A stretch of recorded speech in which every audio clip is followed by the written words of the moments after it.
Nine-year-old Edward and the Shadow Man. Dear Professor,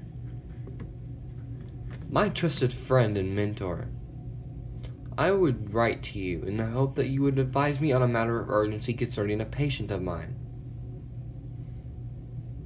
Edward is a boy of just 9 years who arrived with his mother 6 days ago with a disposition so positive that we did not at first admit him. This did not last long. Edward claims that 6 days ago, while playing in the garden, he became aware of someone or something watching him. He identified a shadowy figure, like black in ink, with large circular eyes and elongated limbs. Edward described that while it resembled an owl, it spoke as if his head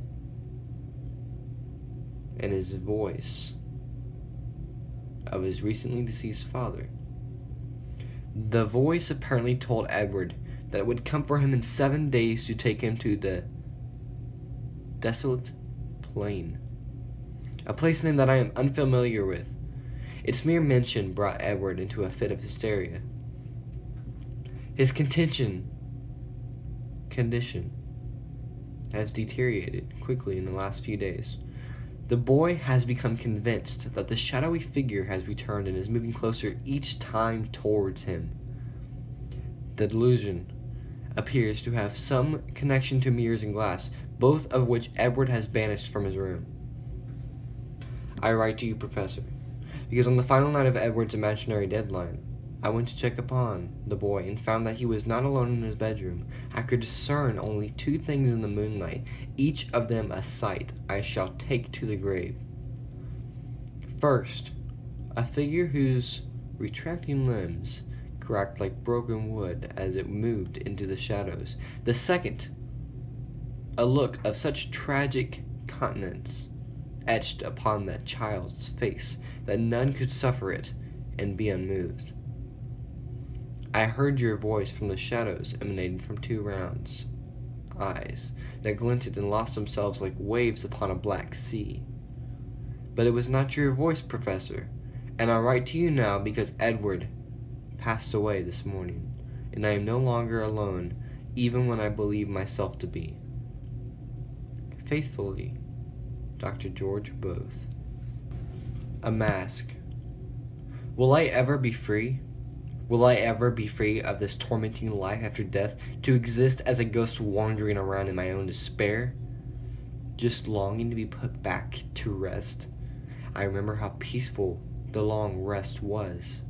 There I was sleeping in my ancient tomb without a thought to the living, complete solitude. I was not being a bother to anyone living, but all of that was snatched from me many years later. Everything I had in life, and even in death, were all taken away, gone. And I still don't know why to this day, and I probably never will. Suddenly, the past came rushing back to me. I remember who I was, yet still not why I was here.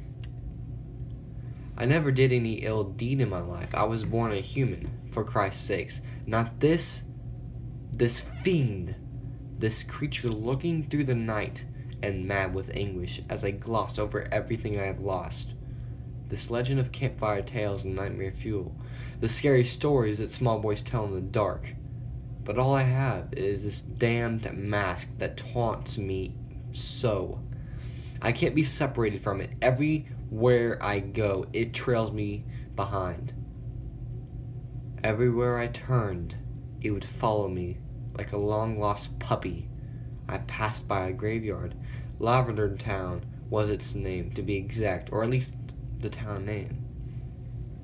The cemetery did not really have one that everybody knew. There were many rumors and hoaxes surrounding it, stories of how the dead came back from life to haunt the living, the stories of buried corpses sucking victims in, or ghastly hands clasping around the living. The most frightening of them all being a ghost, a devil giving its trainer immense power, just to take it away. But all I have to ask is why? What sick, twisted monster would torture us so? I took off the mask.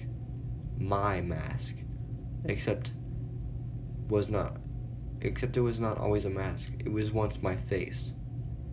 Hesitant, frail tears came to its eyes as I gazed upon it. My face was once so beautiful. All I could do was stare at the mask and weep silently to myself. I can never be free. 7 minutes. If you've ever been in a near-death experience, you may have seen your life flash before your eyes. I've asked several people about this. They said that it was like they went through the whole life in a second. That's not too far-fetched.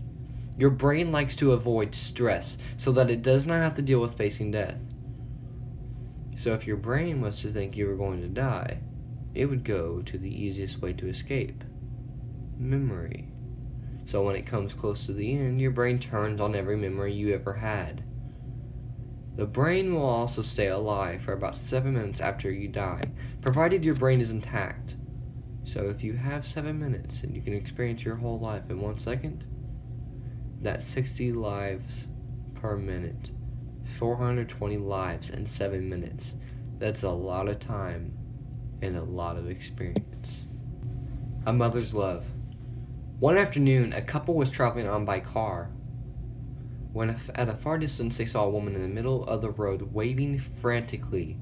The wife told her husband to keep on driving because it might be too dangerous, but the husband decided to pass by slowly so he wouldn't stay with the doubt on his mind of what might have happened and the chances of anyone being hurt. As they got closer, they noticed a woman with cuts and bruises on her face as well as on her arms. Then they decided to stop and see if they could be any help.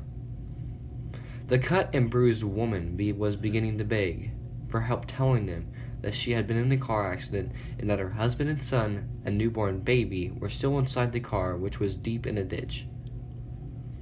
She told them that the husband was already dead, but that her baby seemed to be still alive. The husband that was traveling decided to get down and try to rescue the baby, and he asked the hurt woman to stay with his wife inside the car. When he got down, he noticed 2 people in the front seats of the car, but he didn't pay any more importance to it, and took out the baby quickly and got up to take the baby to its mother. When he got up, he didn't see the mother anywhere, so he asked his wife where she had gone. She told him that the mother, the woman, followed him back to the crashed car. When the husband went to look for her, he noticed that clearly the couple in the front seats were dead, one of whom was unmistakably the woman who had flagged them down. And they left.